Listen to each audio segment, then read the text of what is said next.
Hare Krishna, welcome back to my channel. So friends, ಇವತ್ತಿನ ಒಂದು reading ನಿಮ್ಮ ಪರಿಸ್ಥಿತಿಗೆ ಶ್ರೀ ಗುರು ರಾಯರು ನಿಮಗೋಸ್ಕರ ಏನು ಸಂದೇಶ ಅನ್ನೋದನ್ನ ಕೊಡ್ತಾ ಇದ್ದಾರೆ, ಏನು ಗೈಡೆನ್ಸ್ ಅನ್ನೋದನ್ನ ಕೊಡ್ತಾ ಇದ್ದಾರೆ ಅಂತ ನೋಡೋಣ.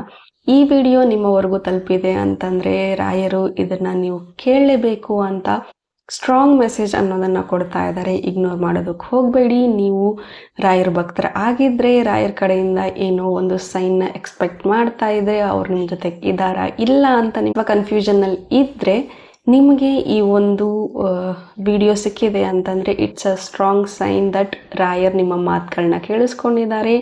ನಿಮ್ಮ ಕಷ್ಟಗಳಿಗೆ ಪರಿಹಾರ ಖಂಡಿತ ನಾನೇ ಅಂತ ಅವ್ರು ಹೇಳ್ತಾ ಇದ್ದಾರೆ ಅಂತ ಹೇಳ್ತಾ ಸೊ ವಿಡಿಯೋನ ಸ್ಟಾರ್ಟ್ ಮಾಡೋಣ. ಸೊ ವಿಡಿಯೋ ಜನರಲ್ ಆಗಿರುತ್ತೆ, ಕಲೆಕ್ಟಿವ್ ಆಗಿರುತ್ತೆ. ನಿಮ್ಮ ಜೊತೆ ರೆಸನೇಟ್ ಆದರೆ ಮಾತ್ರ ತಗೊಳ್ಳಿ. ಹಾಗೆ ಟೈಮ್ ಪಾಸ್ ಆಗಿರುತ್ತೆ. ಯಾವಾಗ ಸ್ಕ್ರೀನ್ ಮೇಲೆ ನೋಡ್ತೀರಾ ಆವಾಗ ಇದು ನಿಮಗೆ ರೆಸನೇಟ್ ಆಗುವಂಥದ್ದು. ಪರ್ಸ್ನಲ್ ರೀಡಿಂಗ್ ಯಾರಿಗೆಲ್ಲ ಬೇಕು ಡಿಸ್ಕ್ರಿಪ್ಷನ್ ಇರುವಂತಹ ನಂಬರ್ಗೆ ನೀವು ಕಾಂಟ್ಯಾಕ್ಟ್ ಮಾಡಬಹುದು. ಓಪನ್ ಮೈಂಡೆಡಿಂದ ಈ ರೀಡಿಂಗ್ ನೋಡಿ take what next to you. Okay, so ಎನರ್ಜಿನ ಕ್ಲೇಮ್ ಮಾಡೋದಕ್ಕೆ ಕಮೆಂಟಲ್ಲಿ ತಿಳಿಸಿ ರಾಯರಿದ್ದಾರೆ ಅಂತ. ಸೊ ದಟ್ ಈ ಒಂದು ಎನರ್ಜಿಗೆ ನೀವು ಕನೆಕ್ಟ್ ಆಗ್ತೀರಾ ಆ್ಯಂಡ್ ಈ ಒಂದು ಮೆಸೇಜ್ ನಿಮಗೆ ಸ್ಟ್ರಾಂಗ್ ಆಗಿ ತಲುಪುತ್ತೆ. ಸೊ ಫಸ್ಟ್ ಮೆಸೇಜ್ ನಿಮಗೆ ಬರ್ತಾ ಇರುವಂಥದ್ದು mind, stress, conditioning, aloneness, change. Okay, so somewhere ತುಂಬ ಸ್ಟ್ರೆಸ್ಸಲ್ಲಿದ್ದೀರಾ, ತುಂಬಾನೇ ನಿಮ್ಮ ಮೈಂಡ್ ತುಂಬ ಕ್ಲಟರ್ ಆಗಿದೆ ಅಂತ ಹೇಳಬಹುದು. ಪೀಸ್ ಆಫ್ ಮೈಂಡ್ ಇಲ್ಲ ಅಂತ ಹೇಳಬಹುದು. ಮಲಗಿದ್ರೆ ನೆಮ್ಮದಿಯಿಂದ ನಿದ್ದೆ ಮಾಡಿ ತುಂಬ ದಿನ ಆಗಿರಬಹುದು, ತುಂಬ ತಿಂಗಳಾಗಿರಬಹುದು. ಅನ್ನೆಸೆಸರಿ ವಿಚಾರಕ್ಕೆ ತುಂಬ ಸ್ಟ್ರೆಸ್ ತಗೊಳ್ತಾ ಇದ್ದೀರಾ, ಓವರ್ ಬರ್ಡನ್ ಆಗ್ತಾ ಇದ್ದೀರಾ ಅಂತ ಹೇಳ್ಬೋದು. ಆಕಾಶನೇ ತಲೆ ಮೇಲೆ ಕುತ್ಕೊಂಡಿದೆ ಅನ್ನೋ ರೀತಿಯಲ್ಲಿ ನಿಮ್ಮ ಒಂದು ಸಿಚುವೇಶನ್ ಕರೆಂಟ್ಲಿ ಇರಬಹುದು. ಬಟ್ ನೀವು ಸ್ವಲ್ಪ ನೋಡ್ಕೊಳ್ಳಿ ದಟ್ ನೀವು ನಿಮ್ಮ ಸುತ್ತಮುತ್ತಲಿನ ಜನ ಯಾವ ರೀತಿ ಇದ್ದಾರೆ, ಯಾವ ಸಿಚುವೇಶನ್ ನಿಮಗೆ ಸ್ಟ್ರೆಸ್ ಕೊಡ್ತಾ ಇದೆ ಸ್ವಲ್ಪ ಅಬ್ಸರ್ವ್ ಮಾಡಿ. ನಿಮ್ಮ ಮೈಂಡ್ನ ನೀವು ಕಾಮಾಗಿ ಇಟ್ಕೊಂಡ್ರೆ ನಿಮಗೆ ಯಾವ ಥಿಂಗ್ ಬಾದರ್ ಮಾಡ್ತಾ ಇದೆ ಅನ್ನೋದು ಕ್ಲಾರಿಟಿ ಸಿಗ್ತಾ ಹೋಗುತ್ತೆ. ಓಕೆ, ಸಮ್ಟೈಮ್ಸ್ ಸ್ವಲ್ಪ ಹೊತ್ತಾದರೂ ದಿನಕ್ಕೆ ಒಂದು 5-10 ನಿಮಿಷ ನೀವು ಒಂದು ಒಂಟಿಯಾಗಿ ಏಕಾಂತದಲ್ಲಿ ಟೈಮ್ನ ಸ್ಪೆಂಡ್ ಮಾಡಿ, ಏಕಾಂತದಲ್ಲಿ ಟೈಮ್ನ ಕಳೀರಿ.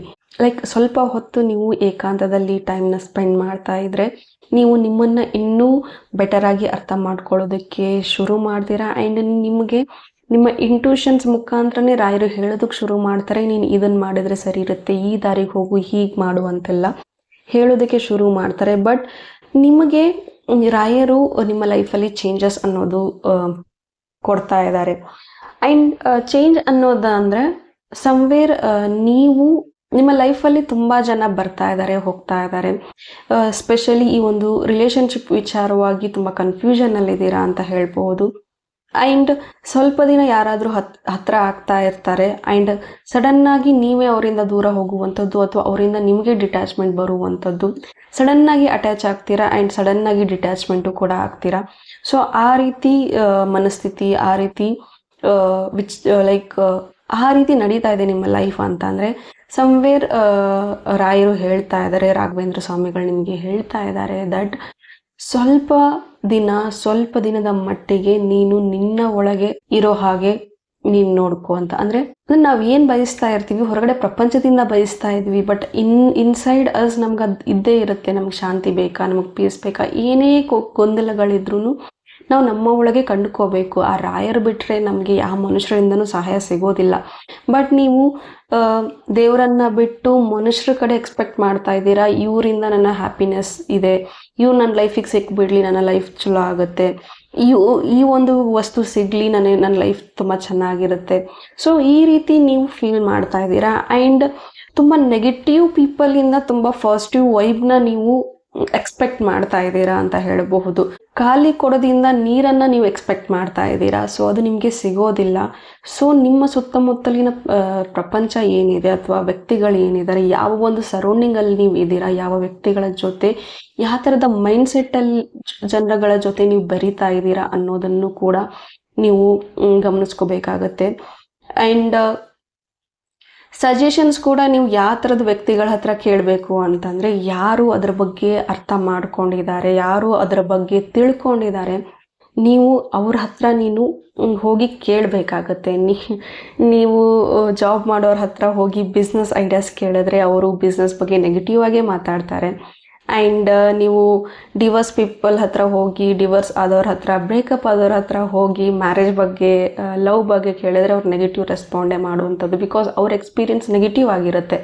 ಅದೇ happy family, happy married people, happy couple ಹತ್ರ ಹೋಗಿ ನೀವು ಮ್ಯಾರೇಜ್ ಬಗ್ಗೆ ಕೇಳಿದ್ರೆ ಡೆಫಿನೆಟ್ಲಿ ಅವ್ರು ನಿಮಗೆ ಒಳ್ಳೆ ಸಜೆಷನ್ಸ್ ಅನ್ನೋದನ್ನು ಕೊಡ್ತಾರೆ. ಸೊ ಯಾರ ಹತ್ರ ಏನು ಕೇಳ್ತಾ ಇದ್ದೀನಿ ಅನ್ನೋದನ್ನು ಕೂಡ ನೀನು ಗಮನ ಇಟ್ಕೋಬೇಕಾಗತ್ತೆ. ಆ್ಯಂಡ್ ರಾಂಗ್ ಪೀಪಲ್ ಹತ್ರ ಹೋಗಿ ರೈಟ್ ಅಡ್ವೈಸ್ನ ನೀನು ಕೇಳೋದ್ರಿಂದ ನಿನಗೆ ಬೇಕಾಗಿರೋದು ಅಲ್ಲಿ ಸಿಗೋದಿಲ್ಲ. ಅವ್ರಿಗೇನು ಬೇಕೋ ಅದೇ ನಿನಗೆ ಹೇಳೋದಕ್ಕೆ ಶುರು ಮಾಡ್ತಾರೆ. ಬಟ್ ನೀನು ನನ್ನ ಹತ್ರ ಬಾ, ನೀನು ಏಕಾಂತದಲ್ಲಿ ಕೂತ್ಕೊಂಡು ನನ್ನ ನೆನೆಸ್ಕೊ, ನನಗೆ ನಿನ್ನ ಪ್ರಶ್ನೆಗಳನ್ನು ಕೇಳು, ನಾನು ನಿನಗೆ ಆನ್ಸರ್ ಮಾಡ್ತೀನಿ. ನೀನು ಬದಲಾಗಬೇಕು ಅಂತ ಈ ಥರದ ಚಾಲೆಂಜಸ್ನ ನಿನ್ನ ಲೈಫಿಗೆ ಕೊಡ್ತಾ ಇದ್ದೀನಿ. ಜನಗಳ ಸುತ್ತಮುತ್ತಲಿನ ಜನಗಳ ಟ್ರೂ ಕಲರ್ಸ್ನ ನಾನು ನಿನ್ನ ಮುಂದೆ ಇಡ್ತಾ ಇದ್ದೀನಿ. ಬಟ್ ನೀನು ಅದ್ಯಾವುದನ್ನು ಅರ್ಥನೇ ಮಾಡ್ಕೊಳ್ತಾ ಇಲ್ಲ. ಸ್ಟಿಲ್ ಒಂದು ಕಡೆಯಿಂದ ಇನ್ನೊಂದು ಕಡೆ, ಒಂದು ವ್ಯಕ್ತಿ ಇಲ್ಲ ಅಂದರೆ ಮತ್ತೊಂದ್ರ ಕಡೆ ಹೊರಗಡೆ ಹುಡುಕ್ತಾ ಇದೆಯಾ, ಹೊರಗಡೆ ಪ್ರಪಂಚದಿಂದ ಪ್ರೀತಿನ ಹುಡುಕ್ತಾ ಇದೆಯಾ, ಹಂಬಲಿಸ್ತಾ ಇದೆಯಾ, ಸಪೋರ್ಟ್ನ ಹಂಬಲಿಸ್ತಾ ಇದೆಯಾ. ಯಾರೂ ಬರೋದಿಲ್ಲ. ನಿನ್ನ ಮೈಂಡ್ನ ಕಾಮಾಗಿ ಇಟ್ಕೊಂಡು ನೀನು ನನಗೆ ಶರಣಾಗು, ನೀನು ನಿನಗೋಸ್ಕರ ಬದಲಾಗು. ಹೋಗಲಿ, ನೀನು ಯಾರಿಗೋಸ್ಕರನೂ ಬದಲಾಗೋಕೆ ಇಷ್ಟ ಇಲ್ವಾ? ನೀನು ನಿನಗೋಸ್ಕರನೂ ಬದಲಾಗೋಕೆ ಇಷ್ಟ ಇಲ್ವಾ? ನೀನು ನಿನಗೋಸ್ಕರನೂ ಬದಲಾಗೋಕೆ ಇಷ್ಟ ಇಲ್ಲ ಅಂದರೆ ನೀನು ನನಗೋಸ್ಕರ ಬದಲಾಗು. ಒನ್ ಟೈಮ್ ನೀನು ನನಗೋಸ್ಕರ ಬದಲಾಗಿ ನೀನು ನನ್ನ ಹತ್ರ ಬಾ, ನನ್ನವರೆಗೂ ನೀನು ಬಂದು ನೋಡು. ಡೆಫಿನೆಟ್ಲಿ ನಾನು ನಿನಗೆ ಸಹಾಯ ಮಾಡ್ತೀನಿ. ಇಟ್ಸ್ ಅ ಸ್ಟ್ರಾಂಗ್ ಮೆಸೇಜ್ ರಾಯರ್ ಕಡೆಯಿಂದ ದಟ್ ಚೇಂಜ್. ನಿನ್ನ ಲೈಫಲ್ಲಿ ತುಂಬ ಒಳ್ಳೆ ರೀತಿಯ ಬದಲಾವಣೆಗಳನ್ನು ನಾನು ಕೊಡ್ತೀನಿ. ಬಟ್ ನೀನು ಅಟ್ಲೀಸ್ಟ್ ಒಂದು ಸ್ಟೆಪ್ ನೀ ಮುಂದೆ ಬಂದರೆ ನಾನು ನಿನಗೋಸ್ಕರ ಒಂದು 10 ಹೆಜ್ಜೆ ನಿನ್ನ ಜೊತೆಗೆ ಇಡ್ತೀನಿ. ನೀನು ಒಂದು ಹೆಜ್ಜೆನೂ ಇಡೋದಕ್ಕೆ ರೆಡಿ ಇಲ್ಲ ಅಂದರೆ ನಾನು ಹೇಗೆ 10 ಹೆಜ್ಜೆ ಇಡಲಿ ಅಂತ ರಾಯರ್ ಹೇಳ್ತಾ ಇದ್ದಾರೆ. ಸೊ ಫಸ್ಟು ಯಾವುದು ಡಿಸ್ಟ್ರಾಕ್ಷನ್ಸ್ ಇದೆ, ಯಾವ ಥಿಂಗ್ಸ್ ನಿಮಗೆ ಬಾದರ್ ಮಾಡ್ತಾ ಇದೆ, ಯಾವ ವ್ಯಕ್ತಿಗಳು ನಿಮಗೆ ಬಾದರ್ ಮಾಡ್ತಾ ಇದ್ದಾರೆ ಅವರಿಂದ ನೀವು ದೂರ ಇರಿ. ಯಾವ ವ್ಯಕ್ತಿಗಳು ನಿಮಗೆ ಸೋಷಿಯಲ್ ಮೀಡಿಯಾದಿಂದ ನಿಮಗೆ ಕಾಲಿಂದ ಅಥವಾ ಟಾಕ್ಸಿಸಿಟಿಯಿಂದ ಏನೋ ರೀತಿಯಲ್ಲಿ ನಿಮಗೆ ಬಾದರ್ ಮಾಡ್ತಾ ಇದ್ದಾರೆ ಅಂದರೆ ಬ್ಲಾಕ್ ಮಾಡಿ, ನಂಬರ್ ಡಿಲೀಟ್ ಮಾಡಿ, ಒಂದು ವ್ಯಕ್ತಿಯಿಂದ ಮೂವ್ ಆನ್ ಆಗಬೇಕು ಕಂಪ್ಲೀಟ್ಲಿ ಅಂತಂದರೆ ಆ ಒಂದು ಪ್ಲೇಸಿಂದ ಹೊರಗೆ ಬನ್ನಿ. ಅಥವಾ ನಿಮಗೆ ಆಫೀಸಲ್ಲೇ ತುಂಬ ಸ್ಟ್ರೆಸ್ಫುಲ್ ಇದೆಯಾ, ಅಥವಾ ಬಾಸ್ ನಿಮಗೆ, ಮ್ಯಾನೇಜರ್ ನಿಮಗೆ ಕಿರಿಕಿರಿ ಮಾಡ್ತಾ ಇದ್ದಾರಾ, ಅಥವಾ ಟೀಮ್ ಲೀಡರ್ ನಿಮಗೆ ಕಿರಿಕಿರಿನ, ಅಥವಾ ಎಂಪ್ಲಾಯೀಸ್ ಕಿರಿಕಿರಿನ, ಕೊಲೀಗ್ಸ್ ಕಿರಿಕಿರಿನ, ನೋಡಿ ಏನಿದೆ ಅದಕ್ಕೆ ಸೊಲ್ಯೂಷನ್ಸ್ ಏನಿದೆ. ಬೌಂಡ್ರೀಸ್ ಅನ್ನೋದನ್ನು ಸೆಟ್ ಮಾಡ್ಕೊಳ್ಳಿ. ಆ್ಯಂಡ್ ಆಫೀಸ್ ಪೊಲಿಟಿಕ್ಸ್ ಕಾಮನ್ ಆಗಿ ಇದ್ದೇ ಇರುತ್ತೆ. ಸೊ ಯಾವುದಕ್ಕೂ ನೀವು ಗಮನ ಹರಿಸ್ಬೇಡಿ. ಯಾವುದೇ ಗಾಸಿಪಿಗೂ ನೀವು ಹೋಗೋದಕ್ಕೆ ಹೋಗಬೇಡಿ. ನೀವಾಯಿತು, ನಿಮ್ಮ ಕೆಲಸ ಆಯಿತು ಅಂತ ಬದುಕಿ. ಆ್ಯಂಡ್ ನಿಮ್ಮಲ್ಲಿ ಆ ಒಂದು ಯೂನಿಕ್ನೆಸ್ ಇದೆ. ಸೊ ಅದನ್ನು ನೀವು ಅರ್ಥ ಮಾಡ್ಕೊಳ್ಳಿ. ಆ್ಯಂಡ್ ಯಾವಾಗ ನೀವು ಅಲೋನಾಗಿ ಒಂದಷ್ಟು ಕಾಲ ಟೈಮ್ ಸ್ಪೆಂಡ್ ಮಾಡೋಕ್ಕೆ ಶುರು ಮಾಡ್ತೀರಾ, ಅಲ್ಲಿಂದ ನಿಮಗೆ ಕ್ಲಾರಿಟಿ ಸಿಗ್ತಾ ಹೋಗುತ್ತೆ. ಈ ಬ್ಯುಸಿ ಲೈಫಲ್ಲಿ ಡೈಲಿ ಬೆಳಗ್ಗೆ ಆದರೆ ಕೆಲ್ಸಕ್ಕೆ ಹೋಗಬೇಕು, ಸಂಜೆ ಆದರೆ ಮನೆಗೆ ಬರಬೇಕು, ಅವ್ರನ್ನ ನೋಡ್ಕೋಬೇಕು, ಇವ್ರನ್ನ ನೋಡ್ಕೋಬೇಕು, ಫ್ಯಾಮಿಲಿನ ನೋಡ್ಕೋಬೇಕು, ಮ್ಯಾನೇಜರ್ನ ಪ್ಲೀಸ್ ಮಾಡಬೇಕು, ಫ್ರೆಂಡ್ಸ್ನ ಪ್ಲೀಸ್ ಮಾಡಬೇಕು. ಎಲ್ಲದರ ಮಧ್ಯೆ, ಎಲ್ಲದರ ಈ ಒಂದು ಹಿಂದೆ ಓಡೋದ್ರ ಹಿಂದೆ ಲೈಕ್ ಚೇಸಿಂಗ್ ದಿನ ಬೆಳಗ್ಗೆ ಆದರೆ ಬ್ಯುಸಿ ಲೈಫ್ ಹಿಂದೆ ಓಡ್ತಾ ನಿನ್ನನ್ನೇ ನೀನು ಮರಿತಾ ಇದೆಯಾ. ಆ್ಯಂಡ್ ನಿನ್ನನ್ನು ಮರೆಯೋದ್ರ ಜೊತೆಗೆ ನನ್ನನ್ನು ನೀನು ಕಂಪ್ಲೀಟಾಗಿ ಮರ್ತಿದ್ಯಾ. ಸ್ವಲ್ಪ ನನ್ನ ಹತ್ರ ಬಂದು ಕೂತ್ಕೋ. ಟ್ರಸ್ಟ್ ಮೀ, ಇದು ಸ್ಟ್ರಾಂಗ್ ಮೆಸೇಜ್ ದಟ್ ನೀವು ರಾಯರ್ಗೆ ತುಂಬ ಬೇಗ ಶರಣಾಗಿ. ಆ್ಯಂಡ್ ಎಲ್ಲವೂ ಅವ್ರ ಪಾದಕ್ಕಿಟ್ಟುಬಿಡಿ. ಎಲ್ಲವೂ ನಿನ್ನಿಚ್ಛೆ ತಂದೆ ಅಂತ ಹೇಳಿ ರಾಯರಿದ್ದಾರೆ ಅಂದ್ಕೊಂಡು ಕೂತ್ಕೊಳ್ಳಿ. ನಿಮ್ಮ ಕಷ್ಟ ಮಂಜಿನಂತೆ ಕರಗುತ್ತೆ. ಆ್ಯಂಡ್ ಒಂದೊಂದೇ ಬದಲಾವಣೆ ಆಗೋದಕ್ಕೆ ಶುರು ಮಾಡುತ್ತೆ. ಆ್ಯಂಡ್ ಸಮ್ಟೈಮ್ಸ್ ನಿಮ್ಮ ಲೈಫಿಂದ ಪೀಪಲ್ ಹೋಗ್ತಾ ಇದ್ದಾರೆ, ಜನಗಳು ಇವತ್ತಿದ್ದವರು ನಾಳೆ ನಿಮ್ಮ ಜೊತೆಗೆ ಇರ್ತಾ ಇಲ್ಲ, ಅವ್ರ ಕಾರಣ ಇಲ್ಲದೆ ದೂರ ಆಗ್ತಾ ಇದ್ದಾರೆ ಅಂದರೆ ಅದು ನಿಮಗೆ blessings. It's a blessing. Okay, ಯಾರು ನಮಗೆ ಸರಿಯಾದಂಥವ್ರು ಅಲ್ವೋ, ಯಾರಿಗೆ ನಮ್ಮ ಒಂದು ಗ್ರೋತಿಂದ ಜಲಸ್ ಆಗುತ್ತೆ, ಹೊಟ್ಟೆ ಕಿಚ್ಚು ಬರುತ್ತೆ, ಅಂಥವರಿಂದ ರಾಯರು ನಮ್ಮನ್ನ ಕಾಪಾಡ್ತಾ ಇರ್ತಾರೆ, ಬ್ಲೆಸ್ಸಿಂಗ್ಸ್ ಕೊಡ್ತಾ ಇರ್ತಾರೆ. ಸೊ ಯಾರೆಲ್ಲ ಬಿಟ್ಟು ಹೋಗಿದ್ದಾರೆ ಅದೆಲ್ಲವೂ ಪ್ರೊಟೆಕ್ಷನ್ ಅಂದ್ಕೊಳ್ಳಿ, ಪನಿಷ್ಮೆಂಟ್ ಅಲ್ಲ. ಸೊ ಏನೇ ಆದರೂ ಎಲ್ಲವೂ ಪ್ರೊಟೆಕ್ಷನ್, ಬ್ಲೆಸ್ಸಿಂಗ್ಸ್ ಅಂತಾನೆ ನೀವು ಅಂದ್ಕೊಳ್ತಾ ಹೋದರೆ ನಿಮ್ಮ ಲೈಫ್ ತುಂಬ ಚೆನ್ನಾಗಿರುತ್ತೆ. ಸೊ ಜಾಸ್ತಿ ಸ್ಟ್ರೆಸ್ ತಗೊಳ್ಳೋದಕ್ಕೆ ಹೋಗಬೇಡಿ. ಆದಷ್ಟು ಅಲ್ಲೋನ್ ಟೈಮ್ನ ರಾಯರ ಜೊತೆ ಸ್ಪೆಂಡ್ ಮಾಡಿ. ಒಂದು ಡೈಲಿ ಒಂದು 10 ನಿಮಿಷ ಮೆಡಿಟೇಷನ್, ರಾಯರ ಧ್ಯಾನ, ರಾಯರ ಸಾಂಗ್ಸ್ ಕೇಳ್ತಾ, ರಾಯರಿಗಾಗಿ ಹಾಡು ಹಾಡ್ತಾ, ಸಮಥಿಂಗ್ ರಿಲೇಟೆಡ್ ಟು ರಾಯರು ಅಥವಾ ದೇವಸ್ಥಾನಕ್ಕೆ ಹೋಗಿ ಏನೋ ಒಂದು, ಅಥವಾ ಗುರುವಾರ ಉಪವಾಸ ಮಾಡಿ, ಅಥವಾ ಗುರುವಾರ ಟೆಂಪಲ್ಗೆ ಹೋಗಿ ಬನ್ನಿ, ಅಥವಾ ಡೈಲಿ ಅವರ ಒಂದು ಮಂತ್ರನ ಪಠಿಸ್ತಾ ಬನ್ನಿ, ಅಥವಾ ಅವ್ರ ಕಥೆನ ಕೇಳೋದಕ್ಕೆ ಶುರು ಮಾಡಿ. ಡೆಫಿನೆಟ್ಲಿ ಅವರ ಸೀರಿಯಲ್ ಬರ್ತಾ ಇದೆ ಸ್ಯಾಟರ್ಡೆ ಸಂಡೇ, ಸೊ ಅದನ್ನು ನೀವು ನೋಡ್ತಾ ಬನ್ನಿ. ನೀವು ರಾಯರಿಗೆ ಕನೆಕ್ಟ್ ಆಗ್ತಾ ಹೋಗ್ತೀರಾ. ಎಷ್ಟು ನೀವು ದೇವ್ರಿಗೆ ಕನೆಕ್ಟ್ ಆಗ್ತೀರಾ. ನಾಟ್ ಓನ್ಲಿ ರಾಯರು, ನೀವು ಯಾವ ದೇವ್ರನ್ನ ನಂಬ್ತೀರಾ ಆ ದೇವ್ರಿಗೆ ಕಂಪ್ಲೀಟಾಗಿ ನೀವು ಶರಣಾಗ್ಬಿಡಿ. ಕಂಪ್ಲೀಟಾಗಿ ಅವ್ರ ಬಗ್ಗೆನೇ ಯೋಚನೆ ಮಾಡೋದಕ್ಕೆ ಶುರು ಮಾಡಿ. ನೋಡಿ, ಥಿಂಗ್ಸ್ ವಿಲ್ ಗೆಟ್ ಮಿರಾಕಲಸ್.